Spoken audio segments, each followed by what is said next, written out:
नमस्कार दोस्तों, मैं हूं दिनेश केवोरा। स्वागत है आपका न्यूज टाइम और एसजीएस न्यूज के साइमलकास्ट कार्यक्रम के अंदर। दोस्तों, भारत में जब भी चुनावों की बात होती है तो इलेक्शन कमीशन की बात भी बीच में आ जाती है और बहुत बार ऐसा हुआ है कि उसमें टीएन शेषन साहब का नाम भी आता है और उनको अक्सर कोट भी किया जाता है, खासतौर से उनकी अपनी शैली के कारण। चुनाव के अंदर जो भी दल विपक्ष में होता है वो अक्सर इस बात के इल्जाम भी लेकर आता है कि चुनाव आयोग अपनी निष्पक्ष भूमिका नहीं निभा रहा है और बहुत सारी बातें होती हैं। आज की पार्टियां जो विपक्ष में थी, जो पहले सरकार में रही हैं और जो आज सरकार में, वो पहले विपक्ष में थे, तो इल्जाम लगाने की जो परंपरा है वो जारी रही है। बहुत सवाल उठे हैं उनकी प्रणालियों पर, उनकी निष्पक्षता के ऊपर। लेकिन दर्शक मित्रों, सवाल ये पैदा होता है कि अब सुप्रीम कोर्ट को आखिर क्या जरूरत पड़ी कि उसके अंदर एक नया रिफॉर्म, एक सुधार लाया जाए, शायद जिसकी अपेक्षा पिछले 77 सालों से थी। सब लोग इसको अलग नजर से देख रहे हैं, लेकिन जो भी कहा जाए, मैं ये समझूंगा कि अगर ये रिफॉर्म्स आते हैं जो हमारी व्यवस्था को मजबूत, सुदृढ़ और अधिक विश्वसनीय बनाते हैं, तो ये अपने आप में काबिल तारीफ काम होगा। धन्यवाद तो सुप्रीम कोर्ट का भी करना पड़ेगा कि उन्होंने एक कदम उठाया और आम जनता और सभी दल इसका फिलहाल तो स्वागत कर रहे हैं। विषय गंभीर है। इस गंभीर विषय पर चर्चा करने के लिए आज हमारे साथ जो प्रबुद्ध पैनल मौजूद है, मैं उनका परिचय आपसे करवा देता हूं। हमारे साथ हैं former chief election commissioner of India Shri Om Rawat ji. News time के मंच पर सर आपका बहुत बहुत स्वागत है। हमारे साथ हैं श्री पीके दास जी, जो कि फॉर्मर इंडियन रेवेन्यू सर्विस के ऑफिशियल रहे हैं, सीबीडीटी के मेंबर रहे हैं और इलेक्शन कमीशन के ऑफिस में लंबा अनुभव उनका रहा है कार्य करने का और प्रणालियों को अच्छे ढंग से जानते हैं। आपका भी सर न्यूज टाइम के मंच पर स्वागत है। हमारे साथ हैं केवी प्रसाद जी, जो कि रेसिडेंट एडिटर रहे हैं खासतौर से ट्रिब्यून के दिल्ली के अंदर। प्रसाद जी, आपका बहुत बहुत स्वागत है। और हमारे साथ है डॉक्टर एसएन साहू जी, जो संविधान के जानकार हैं, उन विषयों के जानकार हैं और फॉर्मर प्रेसिडेंट ऑनरेबल आर के नारायण जी के प्रेस सेक्रेटरी भी रहे हैं और बहुत ही विद्वान हैं। अक्सर मेरी उनसे टॉक शोज पे बात होती रहती है और मैं उनसे लाभान्वित भी होता हूं। आप इस मंच पे आए, आपका बहुत बहुत आभार। ओम रावत जी सर। ओम रावत जी, सॉरी, मैं नाम के लिए माफी मांगूंगा उसके लिए। समय की बाध्यता के कारण मैं क्योंकि ओम रावत जी के लिए कोई एक और कार्यक्रम उन्हें वहां भी जाना है, तो सबसे पहले मैं उन्हें आमंत्रित करूंगा कि 77 सालों के बाद अब सुप्रीम कोर्ट ने दखल दिया है। ऐसे क्या कारण है सर जिसके लिए अब इनमें सुधारों की, रिफॉर्म्स की आवश्यकता महसूस की जा रही है? और ऐसा क्या हुआ है कि निर्वाचन आयोग अपनी विश्वसनीयता खोता जा रहा था और ऐसा क्या किया जाना चाहिए जिससे ये क्रेडिबिलिटी उसकी वापस आए? रावत जी, आपकी ऑब्जर्वेशन, आपकी टिप्पणी। बहुत बहुत धन्यवाद बोरा जी। सभी को मेरा नमस्कार। ये जो फैसला आया है ये PIL 2015 में ऑनरेबल सुप्रीम कोर्ट में लगाया गया था, तब से इस पर सुनवाई चल रही थी।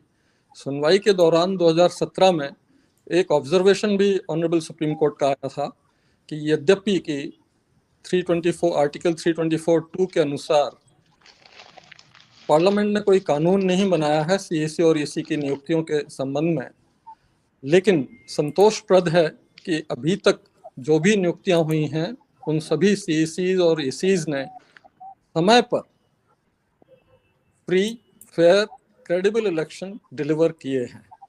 ये ऑब्जर्वेशन था 2017 में during the hearing of this PIL। इसके बाद मैं थोड़ा बैकग्राउंड बताना चाहूँगा कि 1950 में जब कॉन्स्टिट्यूशन आया उसके एक दिन पहले इलेक्शन कमीशन की स्थापना हुई और single member chief election commissioner वाला इलेक्शन कमीशन स्थापित किया गया और मार्च में सुकुमार सेन साहब उसमें अपॉइंट हुए चीफ इलेक्शन कमिश्नर। उस समय ब्रिटिशर्स जाते समय ये कह गए थे कि आपने जो यूनिवर्सल सफरेज कॉन्स्टिट्यूशन में रखा है और इस तरह की चीजें की हैं कि आप यू आर डूम्ड, आप कभी ठीक से डेमोक्रेसी नहीं चला पाएंगे। उन सबको गलत साबित करते हुए, सभी तरह की कठिनाइयों का सामना करते हुए, इनफैक्ट ब्रिटिशर्स के समय में गवर्नमेंट ऑफ इंडिया एक्ट के अंतर्गत लिमिटेड फ्रेंचाइज होता था, मैक्सिमम वोटर का नंबर उस समय होता था लगभग 3 करोड़। पार्टीशन की वजह से बहुत से लोग इधर से उधर हुए थे और उनके एड्रेसेस भी नहीं थे, रिफ्यूजी कॉलोनीज में पड़े हुए थे लोग।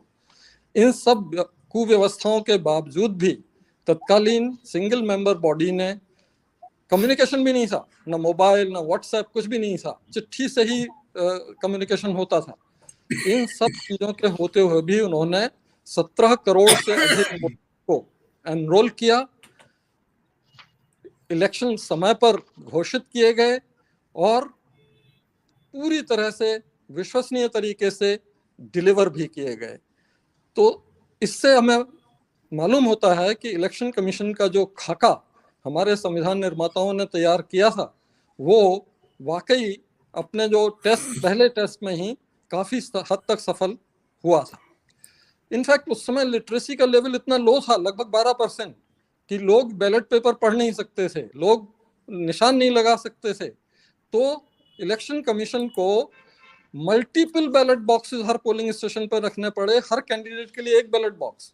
और विधानसभा लोकसभा के चुनाव एक साथ होते थे, तो अगर 5 कैंडिडेट विधानसभा के हैं और 5 कैंडिडेट लोकसभा के हैं तो 10 बैलेट बॉक्स लेके एक पोलिंग पार्टी पोलिंग स्टेशन जाती थी।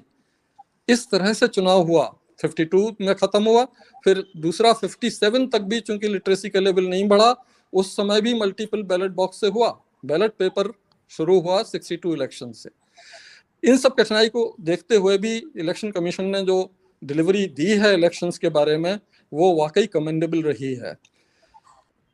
इसके बाद 89 में कोशिश हुई कि इलेक्शन कमीशन में कुछ रिफॉर्म किया जाए। गोस्वामी कमेटी ने रिकमेंडेशन दी और उस रिकमेंडेशन के आधार पर एक बिल भी बनाया गया 1990 में, जिसके अंतर्गत मल्टीपल मेंबर और उसमें कोलिजियम से अपॉइंटमेंट की व्यवस्था का उल्लेख था, लेकिन वो कानून नहीं बन पाया और 93 में वो स्क्रैप भी हो गया।